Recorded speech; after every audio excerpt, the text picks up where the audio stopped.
শ্রেয়াস আয়ারের পর যদি কোনো ডিপেন্ডেবল মিডল অর্ডার ব্যাটার থাকে তিনি হলেন আয়ুষ বাদনি। যেভাবে ধারাবাহিকভাবে লখনৌ সুপার জায়ান্টসের জার্সিতে পারফর্ম করে যাচ্ছেন, যখনই তিনি সুযোগ পেয়েছেন, ইভেন গতকালের ম্যাচেও খুব সুন্দর ইম্প্যাক্টফুল বিধ্বংসী ইনিংস খেললেন।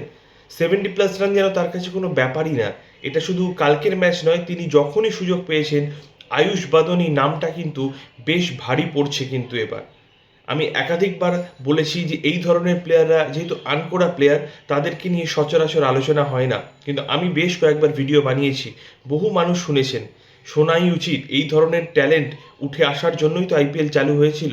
আয়ুষ বাদনীর ভবিষ্যৎ জীবন আরও ভালো হোক, সে খুব দ্রুত ভারতীয় দলের মিডল অর্ডারে চান্স পাক, আমি তাকে ভারতীয় দলের জার্সিতে দেখতে চাই। কিন্তু এত কম্পিটিশন, তাকে আরও ধারাবাহিকভাবে বাকি ম্যাচগুলো খেলতে হবে, তবেই সিলেক্টরদের নজরে পড়তে হবে।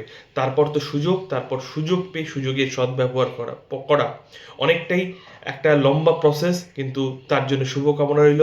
আয়ুষ বাদনীর এগিয়ে যাক, আইপিএল থেকে এই ধরনের বহু ট্যালেন্ট উঠে আসুক।